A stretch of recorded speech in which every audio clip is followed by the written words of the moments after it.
This year's quarterback class is really strange. You have guys such as Bryce Young and CJ Stroud who are both at the top, and then you have players such as Hendon Hooker, Anthony Richardson, and Will Levis in that second tier. The jury is still out on whether Bo Nix will return, and there are a couple of other players such as Jaron Hall, Jaden Daniels, and Cameron Rising who are blowing up, but there was one quarterback who, in my opinion, is making a huge mistake. He has had a horrible injury past, his stock has never been higher, and he is just coming off a season in which he led the country in passing yards. Adding in all those factors, why would you not declare for the 2023 NFL Draft? That is a question I have for Michael Penix Jr., and in today's video, I'm going to talk about who Michael Penix Jr. is, go through his current NFL stock, and why I ultimately think he is making a huge mistake. But before we get into it, we're so close to 100K, so be sure to hit that subscribe button, leave a like if you want to support today's video, turn on notifications so you never miss when I upload, and let me know what player, team topic, or draft prospect I could cover next.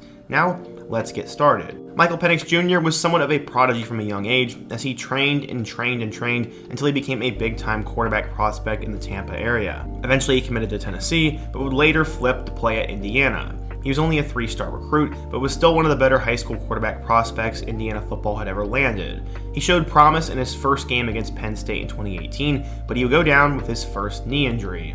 In 2019, he became the starter in Week 1, and after a couple of solid games, including an insane game against Michigan State, Penix would once again get hurt. Going into 2020, Peyton Ramsey had transferred to Northwestern, so Penix was now going to be the guy 100%. Unfortunately, this was both a good and bad thing. Indiana got off to a blazing start as they upset Penn State in Week 1, beat both Michigan and Michigan State, and then he had his best performance of his Indiana career in a close loss to Ohio State. Unfortunately, the injury bug would catch up with Penix once again as he would get hurt against Maryland, missing the remainder of the season. Everyone knew Penix had an incredible arm, and when he was healthy, he was insane. That's why Indiana football had a ton of hype going into 2021, but this was a disastrous campaign. The Hoosiers ended up going 2-10, Penix had under 1,000 yards passing, and he got hurt for the 4th straight year. Many would think that Penix would just hang it up, but instead, he decided to rehab one more time and transfer across the country to go with his former offensive coordinator, Kalen DeBoer.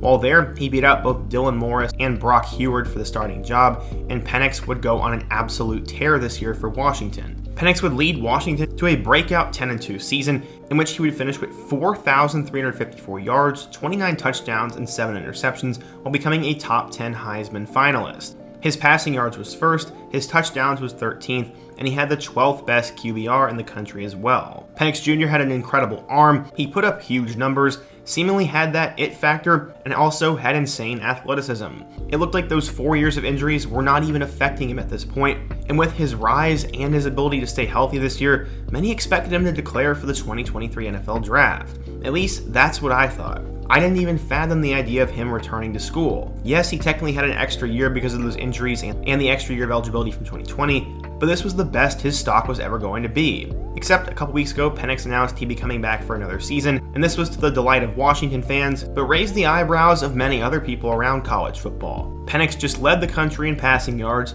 had his first career healthy season, and showcased a lot of those skills that NFL scouts are looking for. While he may not have been a first-round pick, he was surely going to get drafted, and this would surely be a way for him to get into the NFL. Except that is not what he's going to be doing, as he's going to be returning to Washington, and I think this could end up costing him big time. Yes, he may get a huge NIL deal, but what is the real upside in this? For him to be looked at as better than he was this year, he's going to have to lead Washington to more wins, he's going to have to throw more touchdowns, and he's going to have to lead the country in passing yards again. There's really not much more he can do to improve his stock, and what if he gets injured? I mean, in 4 out of 5 seasons he's played, he's went down with some sort of season-ending injury, so why risk that? We're getting to a point in college football where some players like this may think it's wiser to stay in college an extra year than to be a fringe NFL draft prospect. As I said again, I don't think Penix was going to be a franchise quarterback, but this is his best chance he's ever going to have to get drafted in my eyes. I am not in his shoes and I don't know what's going on, but in my eyes, this could end up being a mistake, and it'd be really unfortunate because Penix is one of my favorite players to watch, and I wanted to see him play in the NFL one day. Either way, I'm not really sure what's going to happen, but this one is raising questions.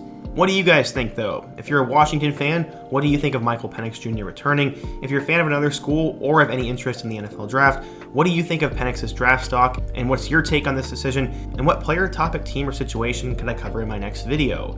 Be sure to let me know down below, leave a like if you want to support today's video, and check out all my other videos on the end screen. I hope to see you guys again soon, but until next time, peace.